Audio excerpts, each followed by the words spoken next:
প্রচণ্ড গরমের মধ্যে কোনো কিছুই খেতে ভালো লাগছে না, তাই না?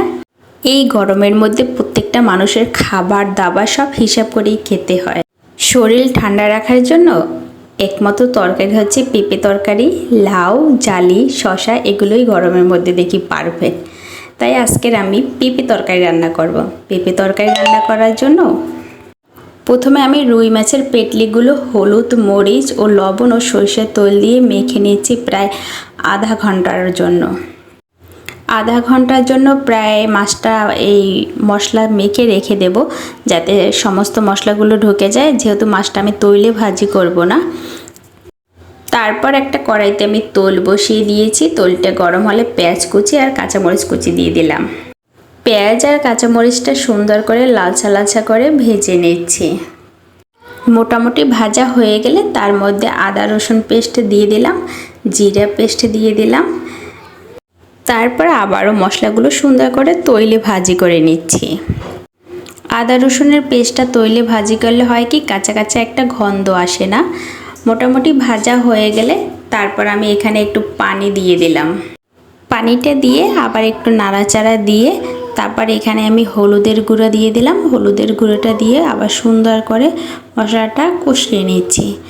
কারণ মরিচের গুঁড়োটা দেব না, কারণ এখানে কাঁচামরিচ দিয়েছি, অল্প ঝাল খাবো, এই জন্য বাচ্চারাও খাবে। তারপর স্বাদ মতো লবণ দিয়ে দিলাম।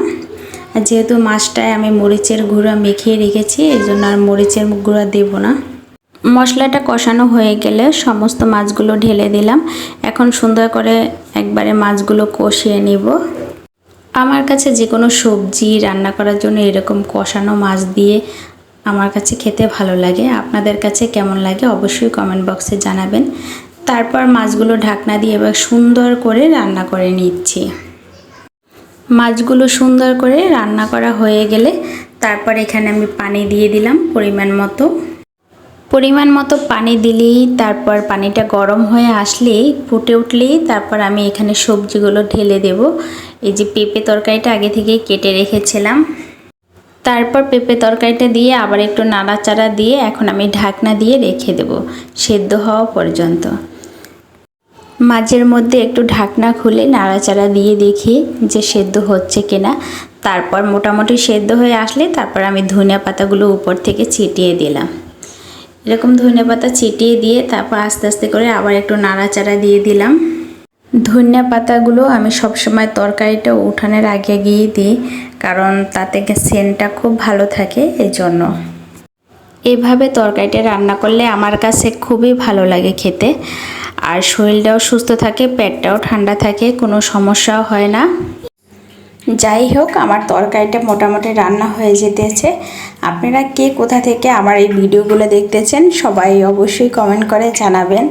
আর আমাকে এত সুন্দর সাপোর্ট করার জন্য, সবাই মিষ্টি মিষ্টি কমেন্ট করার জন্য আপনাদেরকে অসংখ্য ধন্যবাদ। সবাই ভালো থাকবেন, সুস্থ থাকবেন আর আমার জন্য দোয়া করবেন। আসসালামু আলাইকুম।